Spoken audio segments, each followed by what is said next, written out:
സ്നേഹമുള്ള സഹോദര വൈദികരെ, സന്യസ്തരെ, സെമിനേരിയൻസ്, സഹോദരി സഹോദരങ്ങളെ, പരിശുദ്ധ പിതാവ് ഫ്രാൻസിസ് മാർപ്പാപ്പയുടെ ദേഹവിയോഗം നിങ്ങളെല്ലാം അറിഞ്ഞു കാണുമല്ലോ.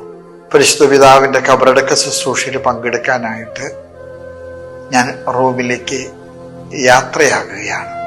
പരിശുദ്ധ പിതാവ് ജനഹൃദയങ്ങളിലെ ഇടം നേടിയ ഒരു അജപാലകനായിരുന്നു. അദ്ദേഹം എന്നും സംസാരിച്ചത് ജനങ്ങളുടെ ആവശ്യങ്ങൾക്കുള്ള സഭയുടെ ഇടയദൗത്യത്തിന്റെ പ്രതികരണമായിരുന്നു.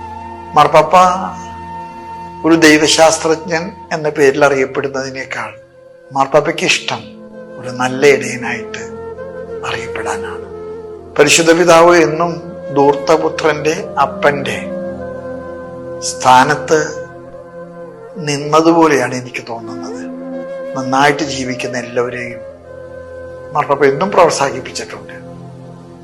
പക്ഷെ സഭയിൽ നിന്ന് മാറി നിൽക്കുന്നവരെ, സഭയോട് എതിർപ്പുള്ളവരെ, സഭയുടെ പ്രവർത്തന ശൈലി കൊണ്ട് മുറിവേറ്റവരെ, അങ്ങനെയുള്ളവരെ കാണാനും മുറിവുണക്കാനും ചേർത്ത് പിടിക്കാനും മാർപ്പാപ്പ എന്നും ഒരു എക്സ്ട്രാ മൈൽ യാത്ര ചെയ്തിട്ടുണ്ട്.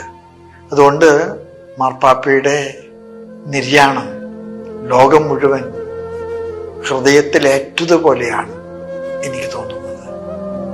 മാർപ്പാപ്പയുടെ പാവന സ്മരണയ്ക്ക് മുമ്പിൽ ഏറെ ആദരവോടുകൂടി ഞാൻ സ്നേഹാഞ്ജലി അർപ്പിക്കുന്നു. മാർപ്പാപ്പ സ്വർഗത്തിൽ നമുക്ക് മധ്യസ്ഥനാകാൻ നമുക്ക് പ്രാർത്ഥിക്കാം.